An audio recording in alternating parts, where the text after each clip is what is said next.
नमस्कार मित्रों, संस्कृत साहित्य एवं संस्कृति है चैनल का नाम। मैं हूं डॉक्टर हरिनिवास। आप सबका स्वागत करता हूं मित्र लाभ सुहृद भेद। और अब हम हैं विग्रह में। हितोपदेश चल रहा है। पिछले 2 दिनों में बड़ी ही सुंदर कथा हमने सुनी। वीरवर जैसा नाम है, वास्तव में वीरों में ये श्रेष्ठ है, क्योंकि अपने बलिदान का निर्णय करना ये मैं मानता हूं कि थोड़ा सरल है। कठिन तो ये भी है, लेकिन फिर भी ये इस प्रमाण में कि अपने पुत्र की बलि दे दी जाए, इससे बहुत सरल काम है। और इतना ही नहीं, बलि चढ़ाने के बाद राजा को ये बताने तक की आवश्यकता नहीं महसूस करता है कि उसने राजा के लिए क्या किया है। यानी कोई एक गुण हो तो व्यक्ति महान बने, लेकिन इसमें तो इतने गुण हैं कि जिनके कारण मैं कैसे इसकी प्रशंसा करूं, ये स्वयं राजा शूद्रक को भी कहना पड़ा। चलिए, ये बड़ी ही सुंदर कथा सुनाकर के वो राजहंस उस चक्रवाक से कहता है, तत्किम आगंतुको जाति मात्रा दुष्टा। तो भैया, जो आगंतुक है वो आगंतुक है, इस कारण से उसको दुष्ट मान लेना चाहिए। देखिए, मैंने आपको सुनाई, एक आगंतुक था, वेतन पे रखा गया था, फिर भी उसने राजा शूद्रक के लिए क्या कर दिया। तत्रापि उत्तम मध्यम अधमाः सन्ति।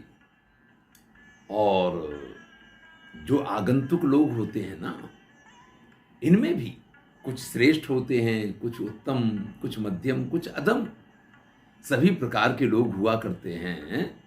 तब चक्रवाक कहता है, यो अकार्यम कार्यवशास्ति सा किम मंत्री निरपेक्षया वरम स्वामी मनो दुखम तन्नासो न तू अकार्यतः। देखिए महाराज, एक मंत्री की ये जवाबदारी होती है, उसकी ये ड्यूटी है कि राजा की इच्छा के अनुसार उसको बात नहीं करनी है।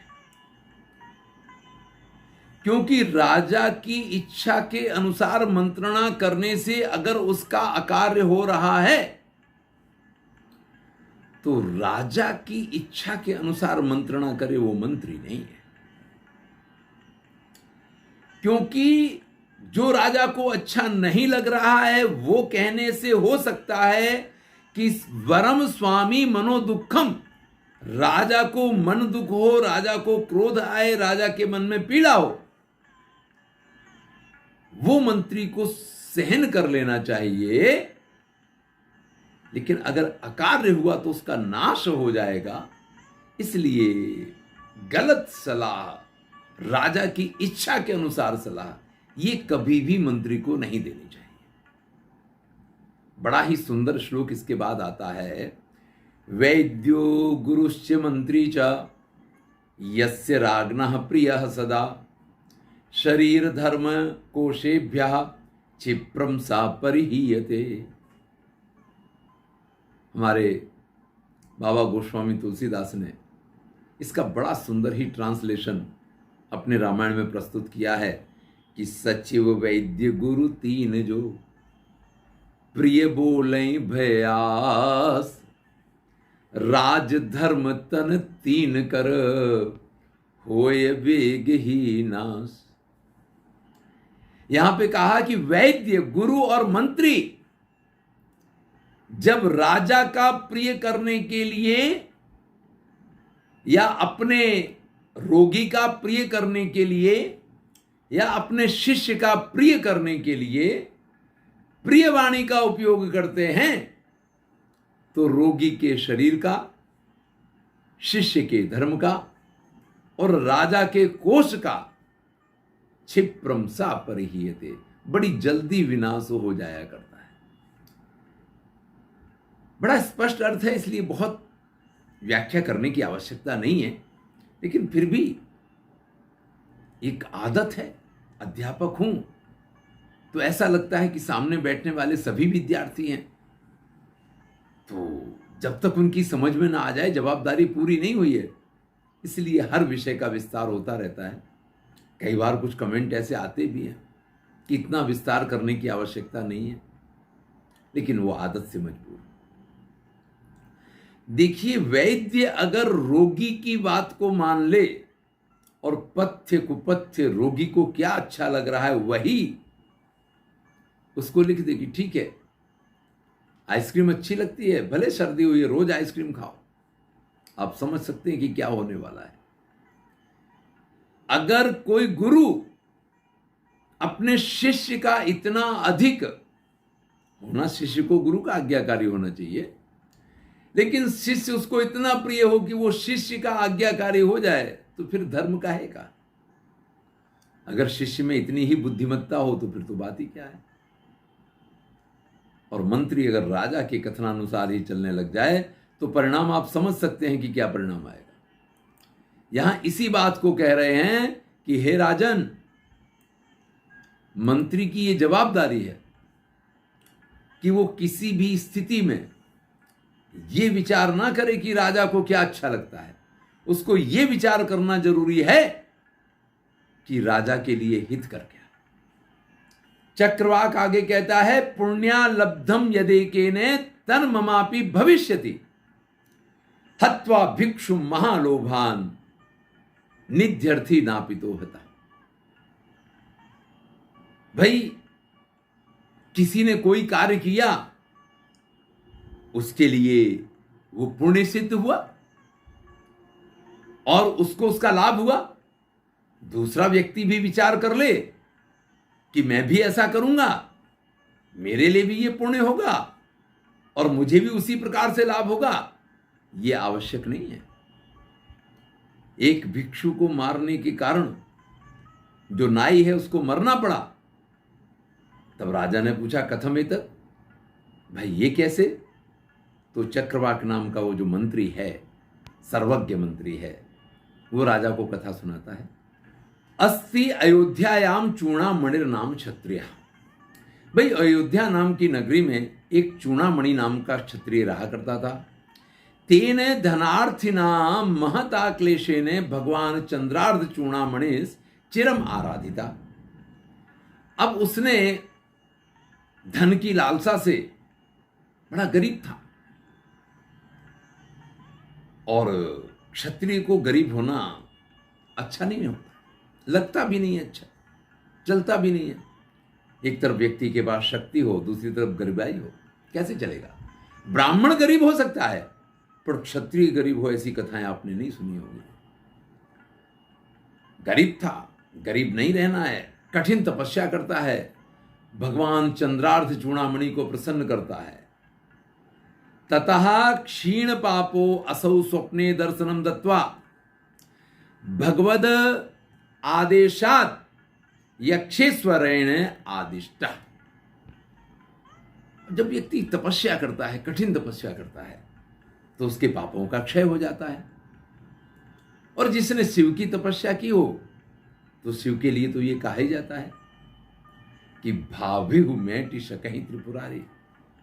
वो तो आपके जो भी विधि के विधान भविष्य के लिए लिखे हुए उन सबको बदलने की शक्ति रखते हैं।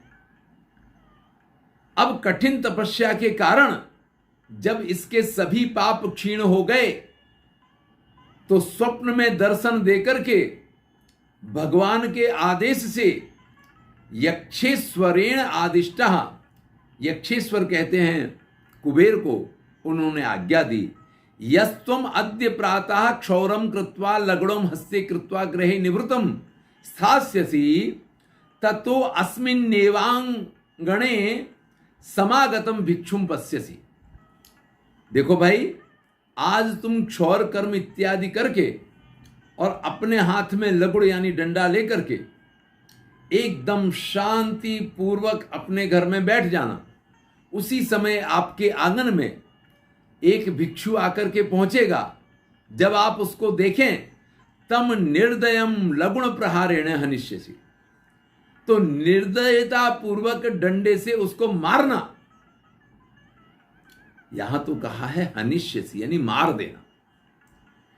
ततः सुवर्ण कलशो भविष्यति, तो वो जो भिक्षुक है वो सोने के घड़े के रूप में परिवर्तित हो जाएगा। तेन त्वया यावत जीवम सुखिना भवितव्यम, और जब ये करोगे, जब आपके पास एक सोने का घड़ा आ जाएगा, तो जब तक तुम जियोगे सुखी रहोगे। ततस तथानुष्ठिते तद्वृत्तम तत्र क्षौर करण आयानीतेन नापितेन आलोक्य चिंतितम। अब इन क्षत्रिय महोदय की दाढ़ी बनाने के लिए जो नाई वहां आया था, उसने इस पूरे दृश्य को देखा कि भाई एक भिक्षुक इनके यहां आया और इन्होंने डंडे से उस भिक्षुक को मार दिया, वो सोने का घड़ा बन गया और इनको तो इतना सोना मिल गया। अब क्या है, इस घटना को देख करके उसने मन में विचार किया, अये निधि प्राप्तिर अयम उपाय, अरे संपत्ति प्राप्त करने का ये इतना सरल उपाय है। अहम अपि एवं किम न करोमि, मैं भी ऐसा क्यों ना करूं। ततः प्रभृति नापिता प्रत्ययम तथा विदो लघुहस्ता सुनिवृतम भिक्षोरागमनम प्रतीक्षते। अब तो क्या हुआ कि नाई ने भी काम वाम कर दिया, सब बंद। नित्य प्रति सुबह नहा धो के तैयार होके दाढ़ी वाड़ी करके और हाथ में डंडा लेकर के अपने घर में बैठ जाता है। नित्य प्रति वो इंतजार कर रहा है कि कब कोई भिक्षुक उसके यहां आए। अब भैया ऐसे लोग घूमते तो रहते ही हैं। एकदा तेन प्राप्तो भिक्षुर लघुणे ने व्यापादिता, एक दिन ऐसा हो गया कि कोई भिक्षुक उसके घर आके पहुंच गया। अब क्या हुआ होगा आप समझ सकते हो। जैसे ही वो भिक्षुक इनके घर में आया है, इन्होंने उसको पकड़ लिया और दे डंडा लघुणे ने व्यापादिता, उसको मार दिया। तस्मात् अपराधात् सोपि नापितो राजपुरुष ही व्यापादिता। अब ये समाचार पहुंच गया राजा के यहां। अब जो पुलिस वाले हैं पकड़ के ले गए। और फिर आप समझ सकते हैं कि अगर आपने किसी को इस प्रकार से डंडों से मार के मार दिया है, तो आप बड़े निष्ठुर प्रकार के व्यक्ति हैं, आपको कठोर दंड मिलना चाहिए। तो उसको भी मृत्युदंड मिल गया। अतो अहम ब्रवीमि पुण्यात लब्धम यदेकेन। चक्रवाक कहता है, इसलिए मैं कह रहा हूं, अपनी तपस्या, अपने पुण्य के प्रताप से जो कुछ उस क्षत्रिय को प्राप्त हुआ, वो उस नाई को प्राप्त नहीं हुआ। इसी प्रकार से ये जरूरी नहीं है कि वीरवर जैसा